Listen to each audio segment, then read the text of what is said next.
Okay. Hello, I'm painting and drawing professor Kim Martinez. Along with my graduate committee colleagues, Professors Z. Zhang, painting and drawing, and Henry Becker, graphic design, we welcome you to Hannah Nielsen's Master of Fine Arts Artist Talk, Growing Pains. Hannah was born and raised in Utah and earned her BFA in illustration and concept design from BYU in 2016. Following several years as a designer and freelance artist, Hannah joined the MFA U of U MFA program with an emphasis in painting and drawing. Hannah has spent the last 2 years exploring a variety of material experiments and integrating them with her painting practice. Traditionally trained as a figurative painter, Hannah is interested in how alternative media can change the way we view a painting. During her time at the University of Utah, Hannah has also worked at the Utah Museum of Fine Arts as an exhibition assistant, collaborating closely with the collections and curatorial staff. This has led her to develop a keen interest both in the production of art as well as the art history and the theory which informs it. I will now turn the time over to Hannah. Thank you so much, Kim. It's really an honor to be able to speak on my work today. And just before we start, I just want to express my gratitude towards my graduate committee, Henry C. and Kim, for all of their wonderful help and consideration in getting me to this point. And I also want to extend my thanks towards my family and friends who have made it possible for me to get this far. So thank you so much. I'm going to share my screen now, and we're going to get going with my talk.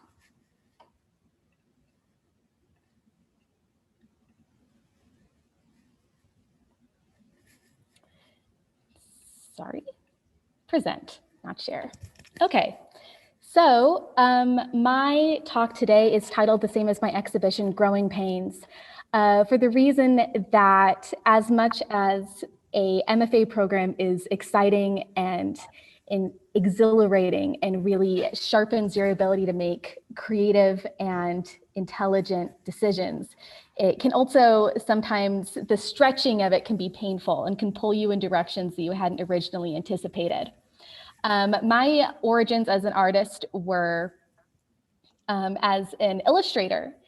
And as an illustrator, I learned a very different set of rules from the guidelines and theories that we learn in contemporary art.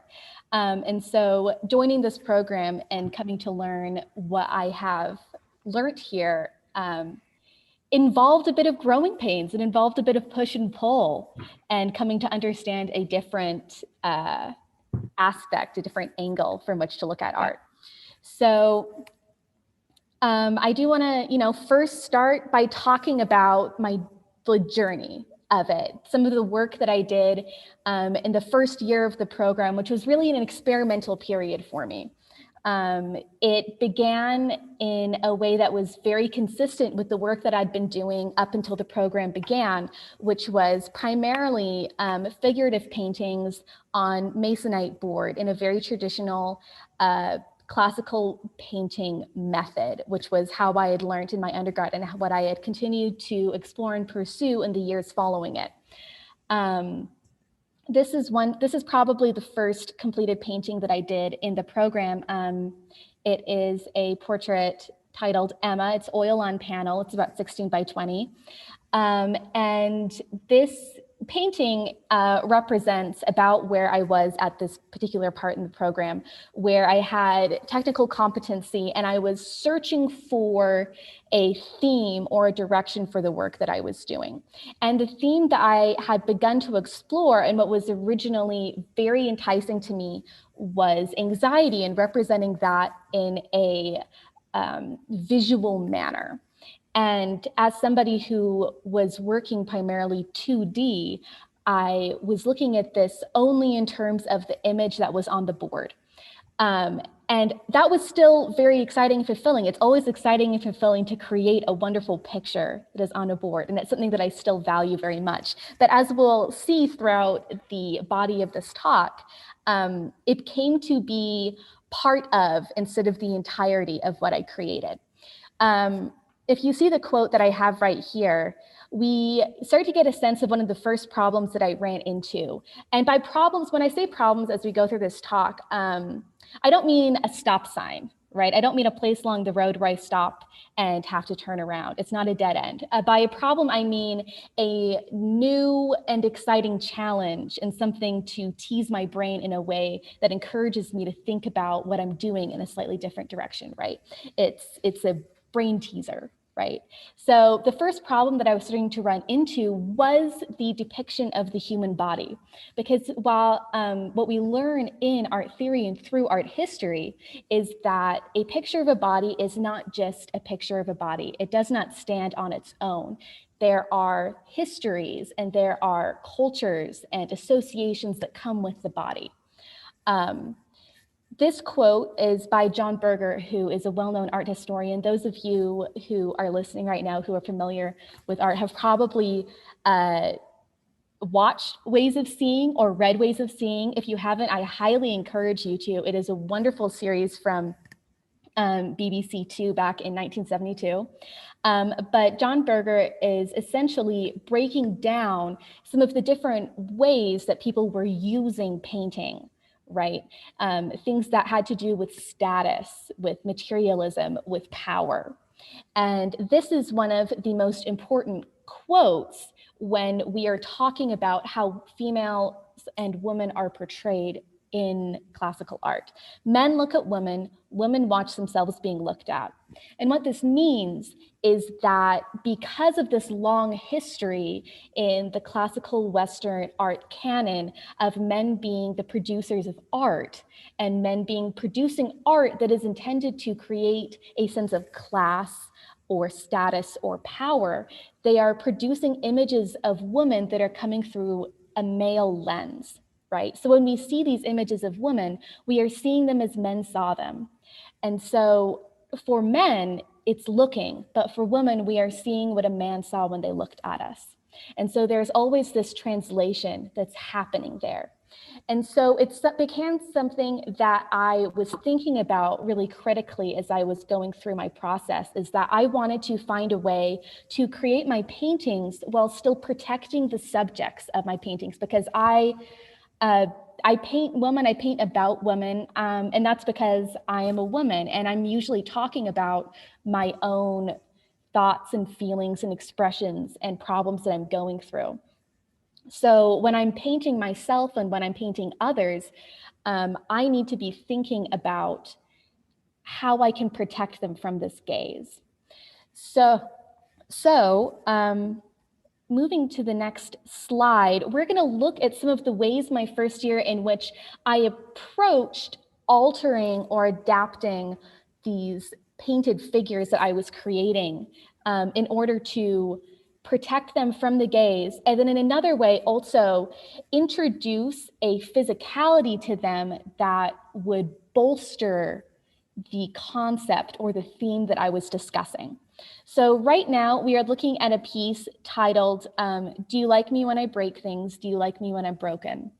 This was done about halfway through my first year, and this piece is constructed from, initially it was a painting of a person in my life.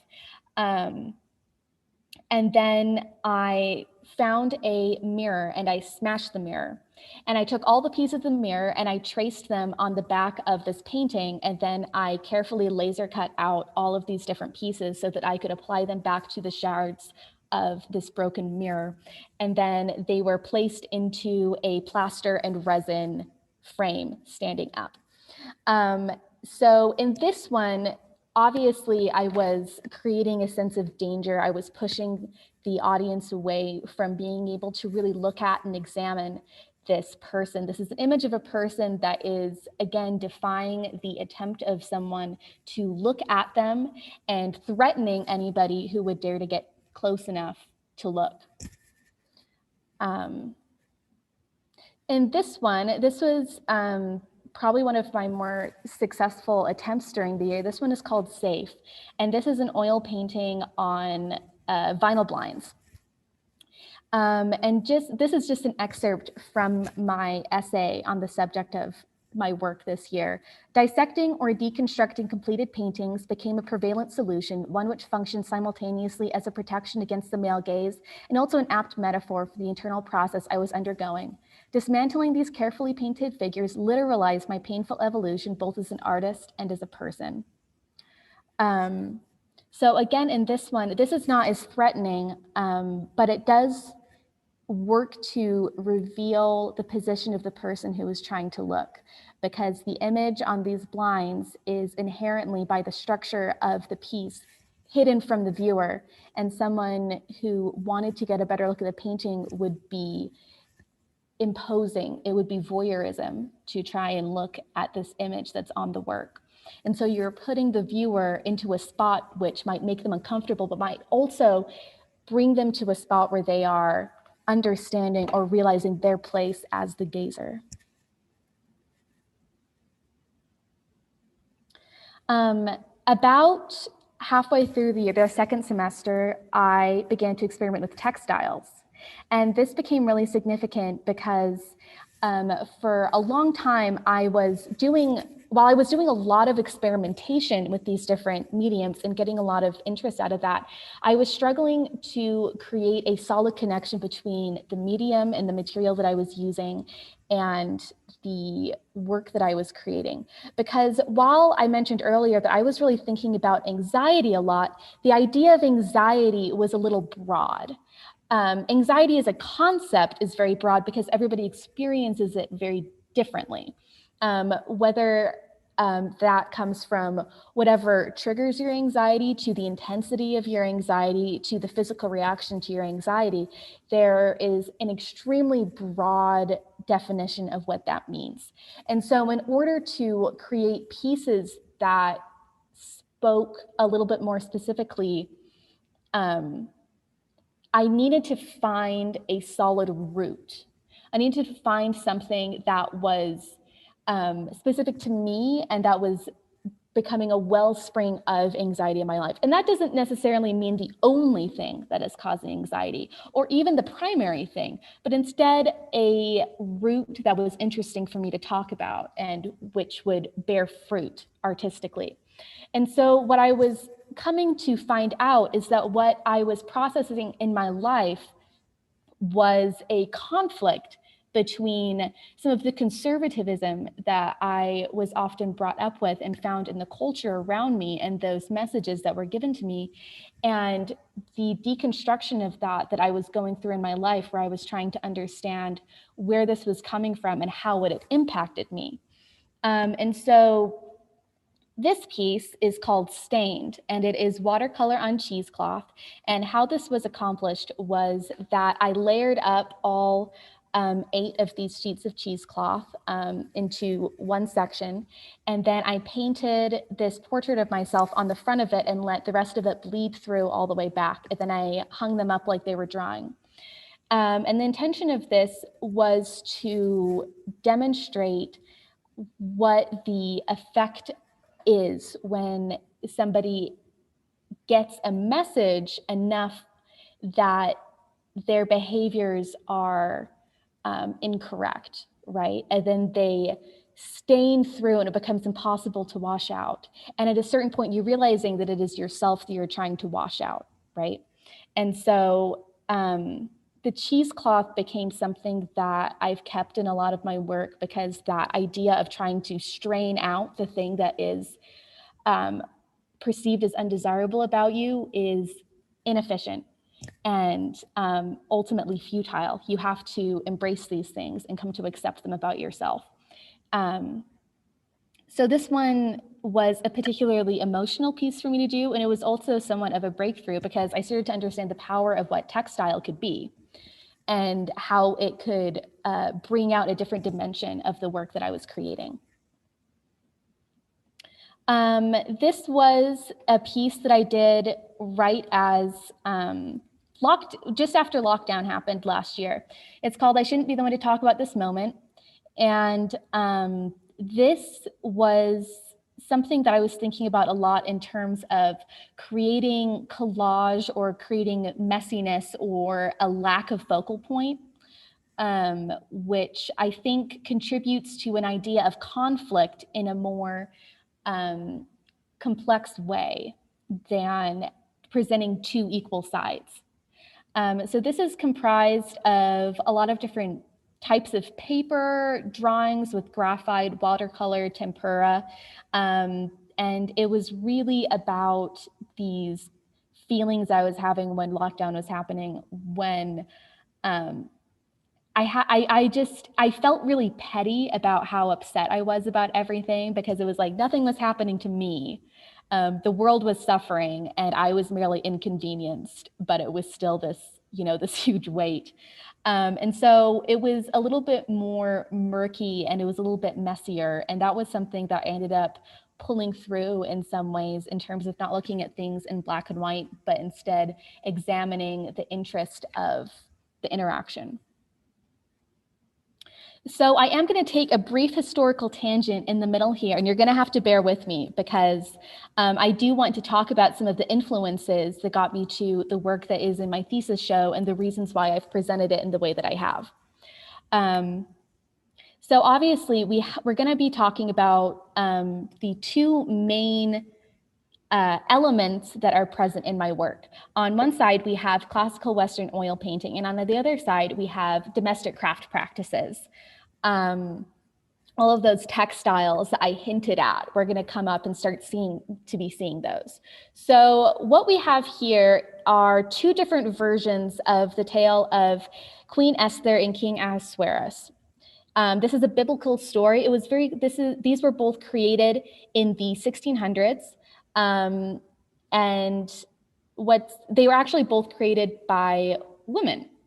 On the left, we have an image by Artemisia Gentileschi. And on the right, we have a stump work that is created by an unknown craftswoman. And the reason I'm presenting these two is that we have two identical themes. They're both telling the same story, and they're both created by women. And both of these took an enormous amount of time and skill to create.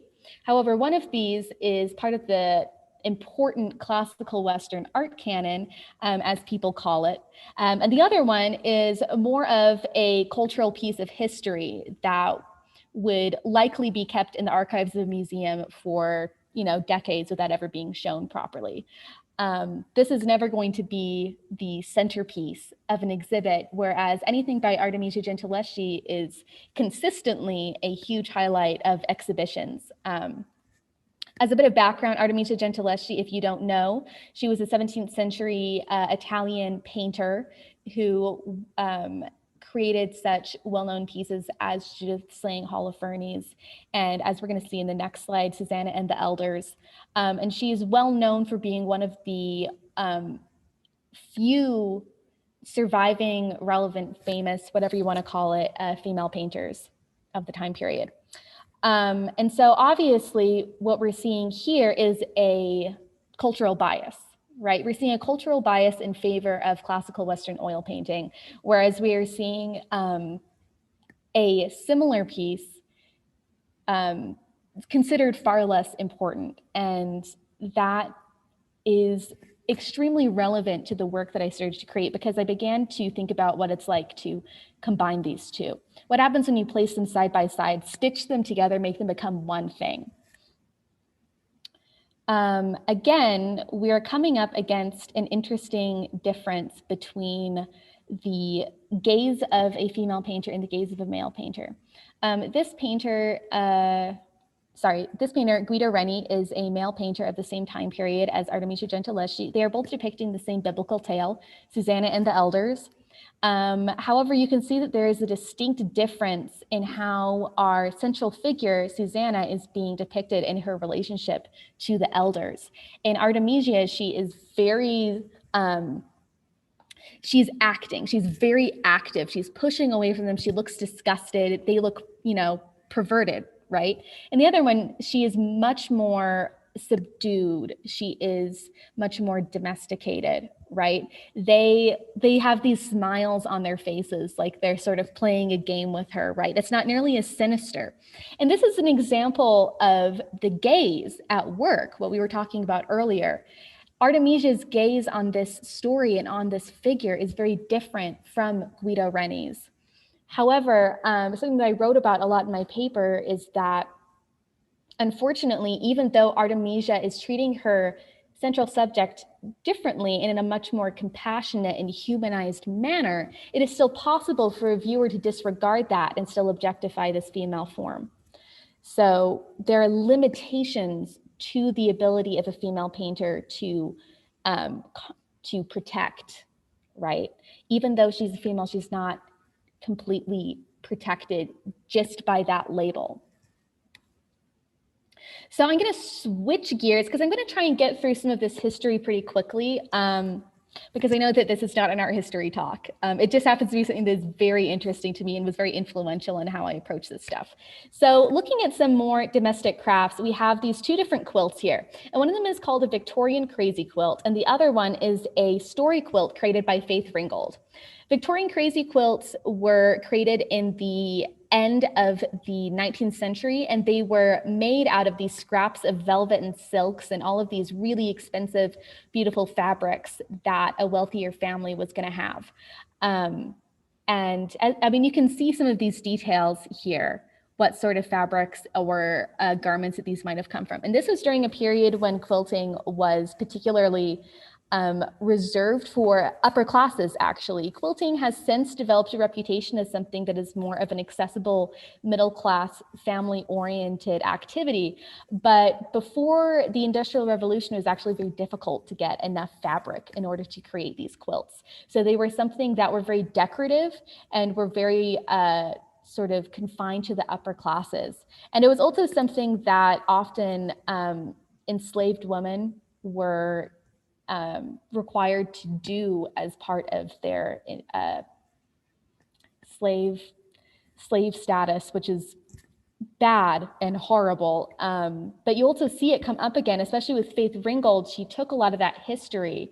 As an African-American artist, she took that history and she used it to create these really interesting quilts. She made a lot of different story quilts where you can see members of her community in here. You can see them going about different aspects of their lives. And this is such a different take on what a quilt is and what a quilt represents in the American definition of quilting and of art. It's this wonderful collaboration between the two that speaks so deeply to her place as an artist and her place as an African-American woman. Moving ahead, we're getting to the 1970s, and crafting is starting to be reclaimed as a feminist art form. Mostly because well, there are a lot of reasons, but to take it back a little bit, if we're looking at theory, there was a feminist theory writer whose name was Aline Suzou, and she had a theory of the feminine language, a language that should be developed in order to speak more clearly to a female artist's perspective and needs that was outside of this realm of language that was so dominated by the male sphere. She wanted female artists and female writers to go out and write and create art that was speaking in a different language from, and of course, we're not talking about a literal interpretation of language as in like French versus Spanish, but a different way of interpreting and presenting visual or literature media. So on the left, we have a piece that I've thought about a lot in the last year. It's one of Harmony Hammond's floor pieces. And this is basically it's a rug that it was made from kits that would be mailed out around the 1950s, a braided rug kit. And so she would make these rugs and then she would paint on top of them. She would take her paint and put layers of it on top of this braided quilt that was mimicking the textures and colors that were underneath the quilt. And then she would lay them on the floor. And these represented a whole host and variety of different ideas concerning feminism and concerning the sort of sexual revolution of the 1970s. And what I took from these quilts was the interest in these rugs was laying them on the floor, which sort of lampshaded that domesticity, right? And also the fact that they would be walked across, they are overlooked, which speak to the sphere of female artists and how overlooked they have been. And not just female artists, but women in general, and their contributions have been so very overlooked. On the right, we have Woman House in 1972, which was a brief artist collective run by Judy Chicago and Miriam Shapiro, who basically they were allowed to take this abandoned mansion for about a month and a half, and they invited 23 other colleagues, all women, to come and produce craft-based installations within the house. There were different rooms that had different themes. There was one in particular called Womb Room, which was this room that was just full of crocheted, stitched together material. And both of these examples are very evocative of how craft, while initially something that was expected of women and was used to educate and place women in a specific social role, became reclaimed centuries later as something that was inherently, not necessarily inherently, but spoke to a femininity and a sphere that we always owned in a way that we did not always own paint, right? So moving forward a little bit, there are two other things I want to talk to before we get to talking about the actual work that's in my thesis exhibition. On the left, we have an installation shot from Abstract Design in American Quilts, which was exhibited in the Whitney Museum in 1971. And on the right, we have Making Knowing Craft and Art, the Whitney Museum, which is currently on exhibit. So on the left, Abstract Design in American Quilts, to make a quick explanation of it. In the 1970s, two American art collectors discovered that many quilts that they were finding in antique shows and garage sales around the country displayed attributes that were also being seen in pop art and abstract art of the time period. And they found that really interesting. They found it very interesting that quilters were creating these pieces that echoed what they considered real art without really realizing it. And many of these quilts were in really poor condition. They were sort of beat up. Many of them were falling apart. They were stained. They weren't really concerned about that. What they were concerned about was the pattern on them. And so because they were influential art collectors, they were able to talk to the Whitney Museum and ask whether they could display this collection of American quilts in a way to show people these abstract design principles that were on display here. And obviously it was accepted. They put up the show, and what they did was they hung these quilts on the white walls. They didn't label individual quilts, where they came from, who might have created them. They were hung without any attribution on these white walls like paintings. They wanted them to be perceived like paintings. And the important part of this is the reception of it. It was split very evenly and very distinctly between two parties. On one hand, we had the art critics of the time period who were looking at this and saying that they really enjoyed the show because they were seeing paintings. They were enjoying that these looked like paintings, and they looked like the paintings that they liked and already had a respect for. On the other hand, there were a lot of professional quilters, amateur quilters, quilter enthusiasts, people who genuinely enjoyed the art form coming to see the show and being extremely disappointed because they were walking in and seeing that the craft that they took seriously and enjoyed was not being respected. They were seeing dirty, falling apart quilts that looked strange or poorly put together. And so what they saw was that their chosen craft was only being respected when it mimicked the appearance of painting in the way that was valued by contemporary art culture and, of course, many of the male creators of this. So we had this very split reaction there.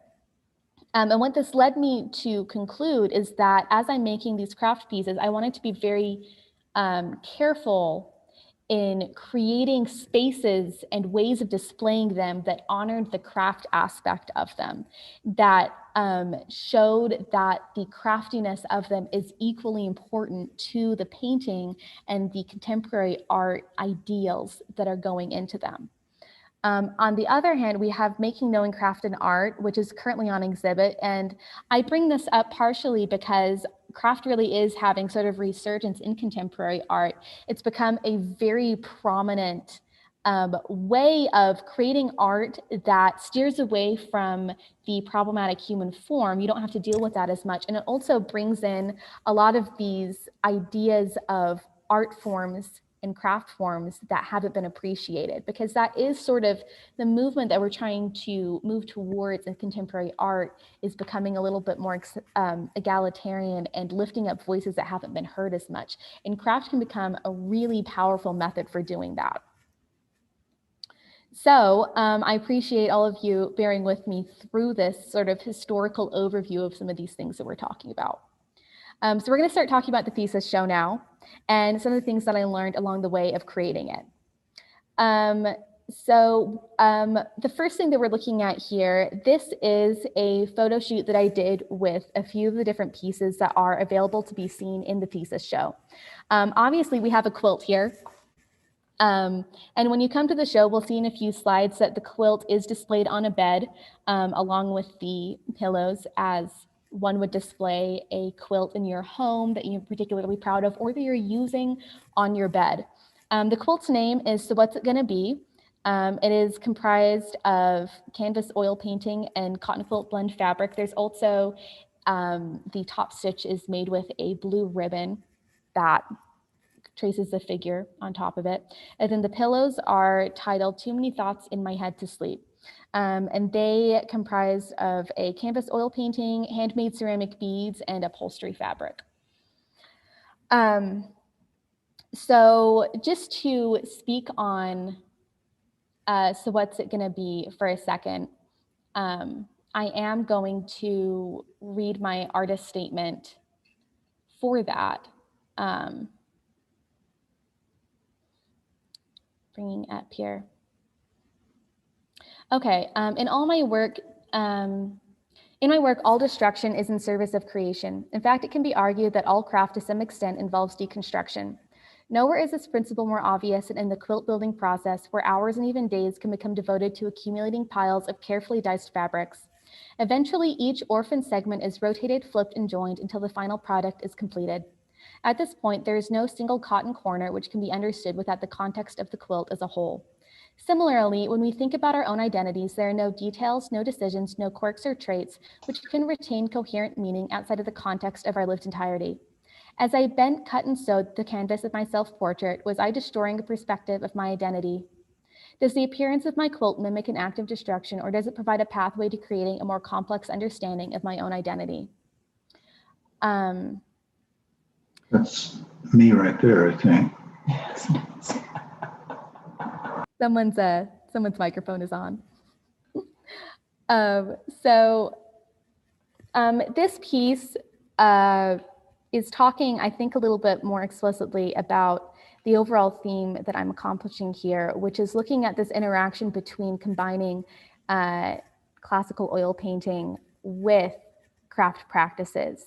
In it, you are pushing these two histories and these two associations together, which is to say, an association of something that is a little bit more patriarchal, a little bit more traditional, against something that represents a new direction for a self and for expressing oneself that still has its roots, in a very historical place, but has opened itself up to speaking in a more clarified way about these struggles that a person, a woman, myself might go through. So having combined these, what I'm seeing is that they are working together to create a whole. It was necessary to cut up this painting and, in a sense, destroy it in order to make the quilt, but it has become a new thing in itself.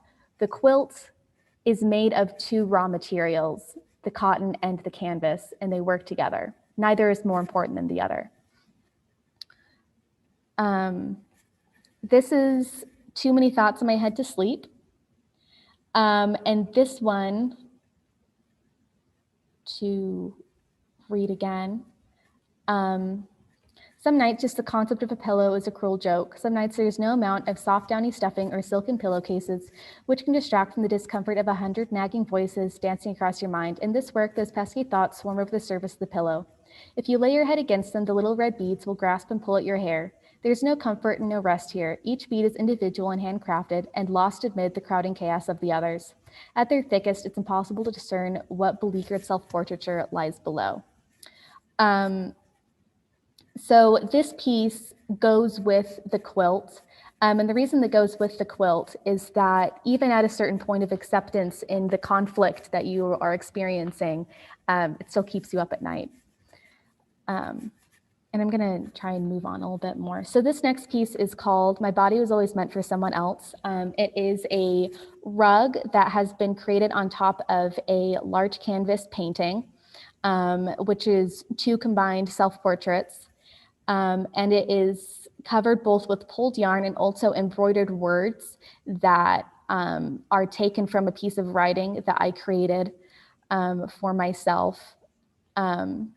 Talking about the process and difficulties in coming to value and accept your own autonomy, and the different ideas and thoughts that may have pulled you away from becoming an autonomous person in your life, whatever cultural or internalized forces may have taught you to perceive your body as being not your own, as you come to deconstruct that and begin to see yourself as somebody who can push forward and make these decisions. And it is much like Harmony Hammond's floor piece is intended to be presented like a rug on the ground, with the intention that it is possible to walk across it, or it's possible to get in and try and discern every word, even the ones that are difficult to see through the yarn. But just like, this piece talks about the struggle of trying to determine whether your body is for yourself or for other people and their determination. You also kind of have to decide whether or not you're going to walk all over this rug and use it for your purposes or respect it as a piece of artwork. So that is also in my show. These are some better images of, so what's it going to be, the quilt. This is obviously not how I'm displaying it in the show, but this is a better look at some of the elements that have put it together. And just one more thing to talk about with this. This is a obviously a much less dressed image of myself. And again, I'm using the tools and the conventions of quilting in order to prevent the gaze, in order to deconstruct it and dissolve it enough that it is a concerted effort to try to put it together into a discernibly fetishized person. So I do want to talk about installations for a moment, since my thesis show is a domestic installation. Domestic installations can be read as dually embodying the inculcated social role of an individual as well as their specific interior process. And what that means is essentially that the domesticity of a room, what you've put in there and how you have dressed it, speaks directly to your approach and attitude going into that room. So you have set dressing that speaks to what the room is, and then the very act of being inside this space places you in that social role of domesticity. And that's something that you can read more about, especially in Griselda Pollock's Spaces and Modernity and Spaces of Femininity, which talks explicitly and at length about how you can see in many of the works of female painters such as Marie Cassatt and Beth Corzo, and how most of their female figures were often inside looking out. It was portraying where their place was in society, even if at occasions it might have been unconscious. It was still showing where they were placed.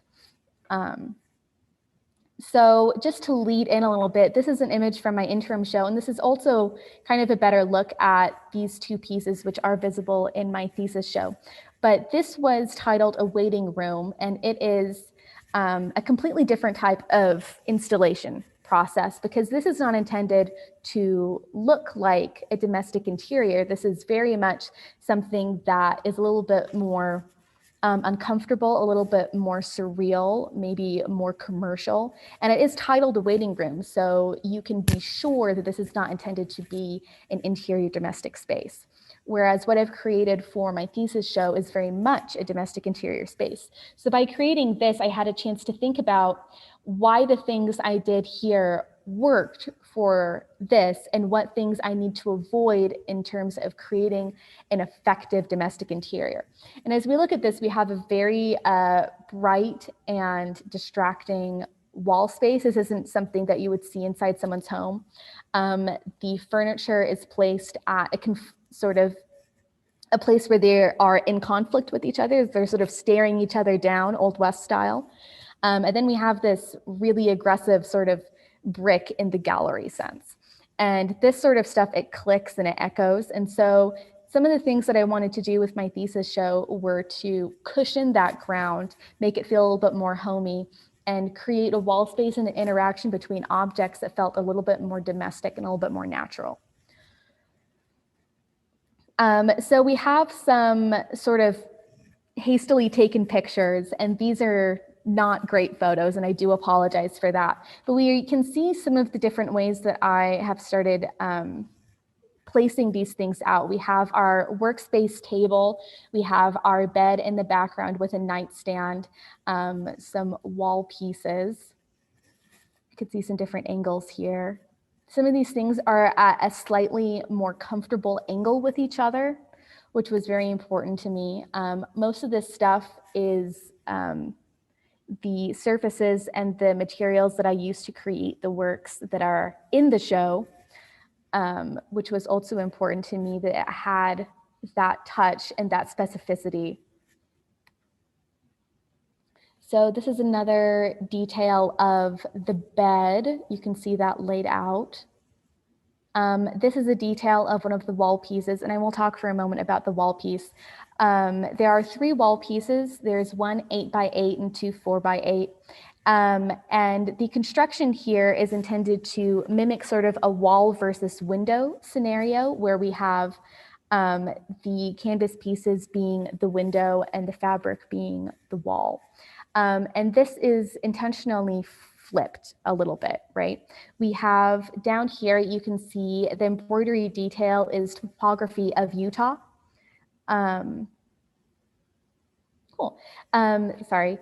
The topography of Utah, which is an outside place, but we've placed it on the inside because this is about interiority. It's about how you yourself are processing the conflicting ideas that have created the person you are today, right? And so the topography of Utah is placed on the inside of this domestic installation rather than being something that is on the outside. Whereas these windows are not in fact windows to the outside, they are further windows to the inside. Everything leads you back to the inside. There isn't really an outlet. It's all about the interior.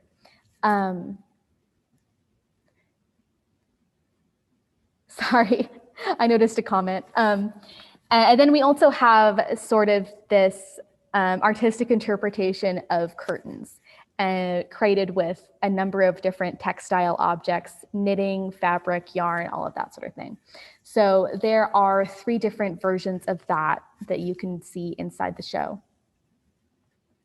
And so sort of to get to the wrapping up bit, what I really want to emphasize is that my intent with this show is not to litigate which genre is right and which is wrong. I'm not trying to find the perfect match for myself. This is not an exercise in choosing whether creating craft objects or whether creating paintings is inherently the best or most suited material, but it's instead to examine how these practices inform or interrogate each other. It's to look at how these objects change when these 2 conflicting aesthetics and ideologies and histories play against each other, especially in a space where you can see them all interacting together and giving you a more full understanding of what a person can be and what these play off and create.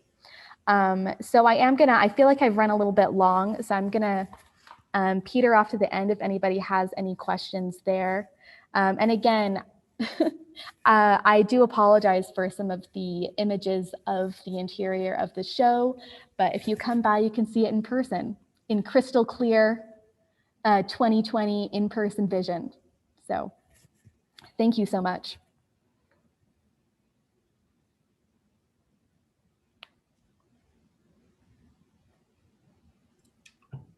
All right. Well, thank you so much, Hannah. That was amazing and wonderful. If anyone has any questions, feel free to use the chat, or there's not many, there's enough here that if you just want to unmute yourself, you can go ahead and ask away. If you are watching on Zoom or are watching on YouTube, you can go ahead and use the chat feature within YouTube and type your question there. So any questions, please?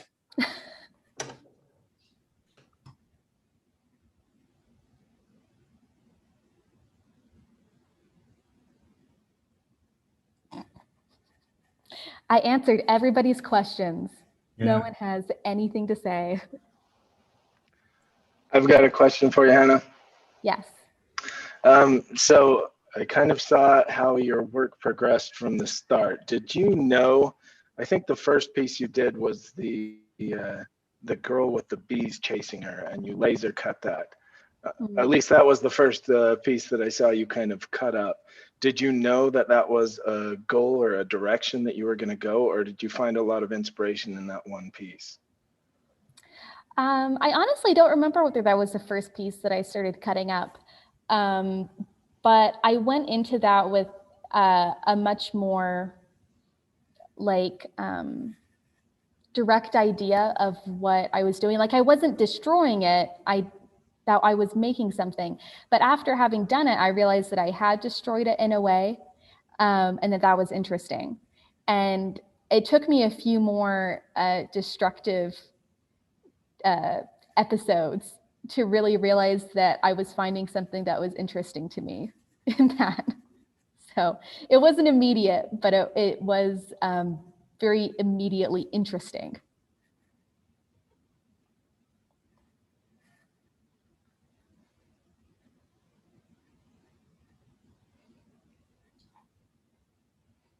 I'll just ask a quick one. So was that destructive process cathartic in some ways? I mean, did just the mere act of kind of taking things apart really inform your experience of, I don't know, taking total control of these processes? It was cathartic. I would get a lot of people asking me whether it was difficult or painful to take it apart. And I think that some of the time it was cathartic. And then some of the time it was the excitement of knowing what I was going to create in the end, because I really did come by the end of this to see a painting as another piece of raw material, like I mentioned earlier, in the same way that you would look at like a piece of fabric that hadn't been made into anything yet. It wasn't destroying something, it was something along the process of its lifespan, which I think that is, that echoes a human process along their lives. And sometimes you deconstruct or take things apart to move forward and make something else. And sometimes it's cathartic and sometimes it's just part of it.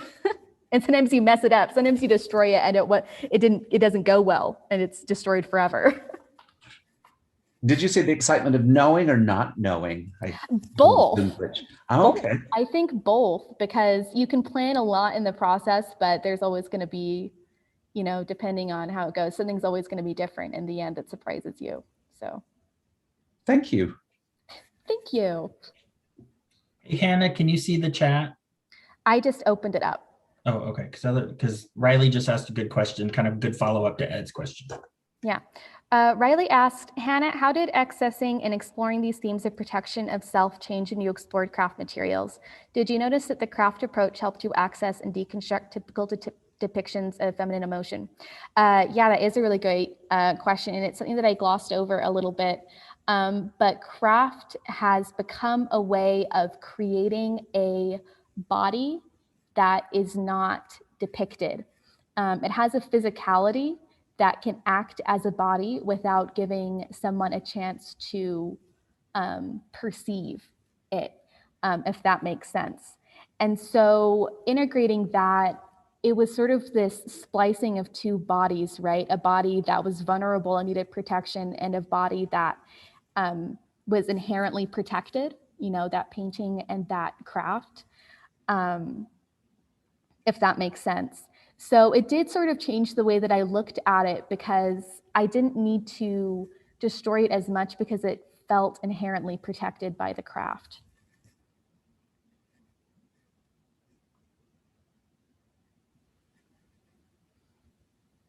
Thanks, Riley. That was a really good question. It gave me a chance to talk about something that I glossed over.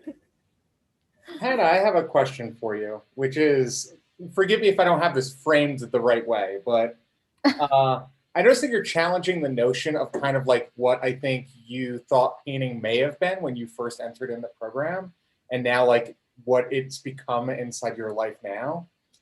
But I also noticed that there's like a challenging of almost exhibition space, right? Like your installation itself isn't like a bunch of framed paintings on the wall. It's more of like an intimate space. Did you ever consider like the challenging of the notion of what exhibitions or how you might present this work in the future? Like, would it still be in a gallery? Would it be at a craft store?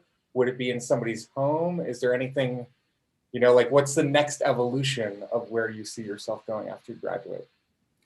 Yeah, I have thought about that because it is odd to submit these individual things to different shows, because you know that once it gets there, it's going to be in a space that's completely divorced from how you intended it and created it to exist. And so to a certain extent, I would like to focus on creating things that would go in installations. And other than that, I think that I would be picky about the places that it went. So I think that what this really has led me to is that I do consider the place in which it's created to be part of the piece itself. And I think we read something about that in one of our classes, which is that a work is never going to be purely what it was in the studio when you were creating it, because you were creating it in the studio with all of these influences around you. And the second that it's taken out into the world, it's different. It's not the thing that you made anymore. It's somebody else's.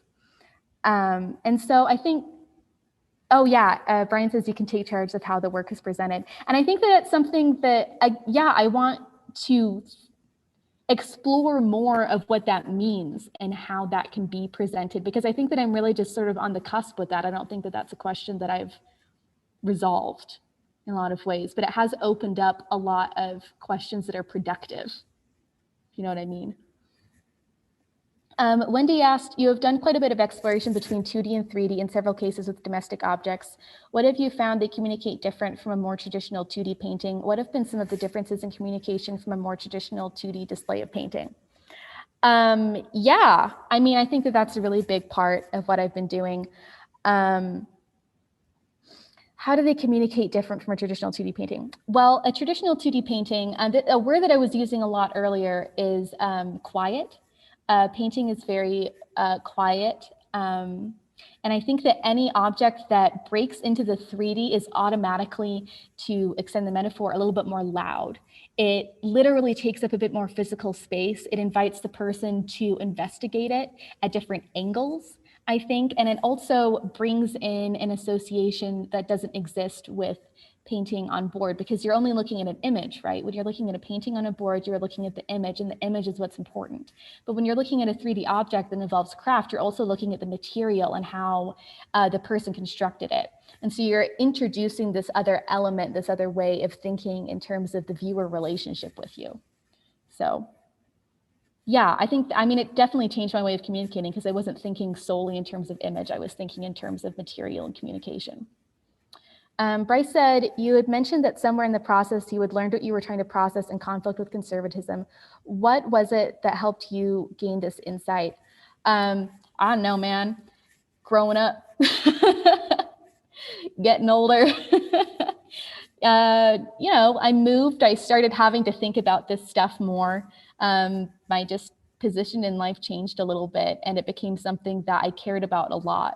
And I realized that it was something that I needed to think about and confront more fruitfully to have like a good life. And that, just sort of lined up with art.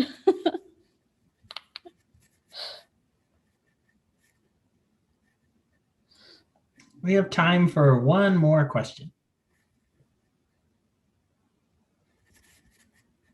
It's been really good questions. I really appreciate them.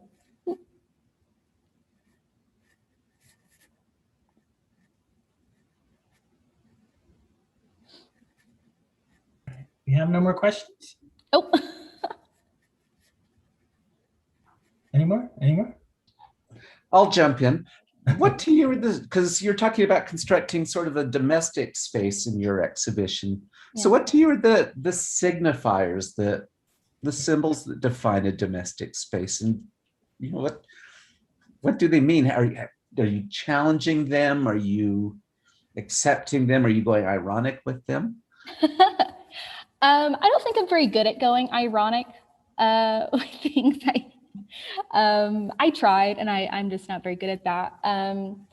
For me, my domestic signifiers are, like, for example, I rolled out carpet in this exhibition, and the walls are painted a little bit more of a common color. But I also have just like textile and furniture everywhere, and like homey personal details. Like, not everything in this exhibition is an art piece.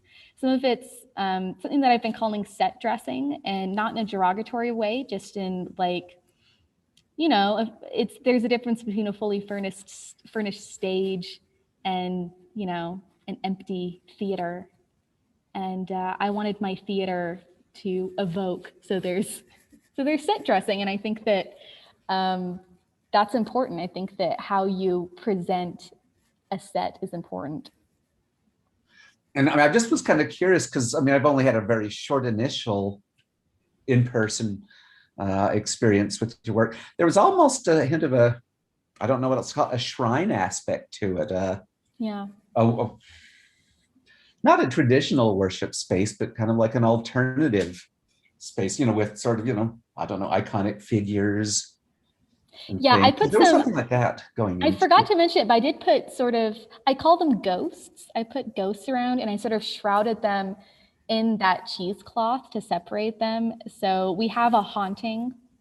The domestic space is a little haunted, because I've come to really connect with that metaphor of a ghost being not, you know, the aspect of a dead person, but like an experience or a memory that follows you around.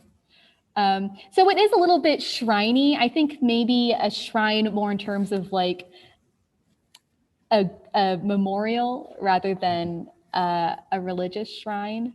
But I think that shrine is not an inappropriate word. Anyway, I found it pretty interesting. So thank you. Yeah, I mean, you're one of the only people who has even kind of seen it, although it's a lot less chaotic than when you walked by. So, Well, I'm looking forward to it. yeah. All right. Well, thank you, Hannah. That was a wonderful talk. And thanks everyone for joining. And please go see the show. Gittins Gallery is in the art building. It is open Monday through Fridays from 10 a.m. to 2 p.m. So let's please give Hannah a round of applause.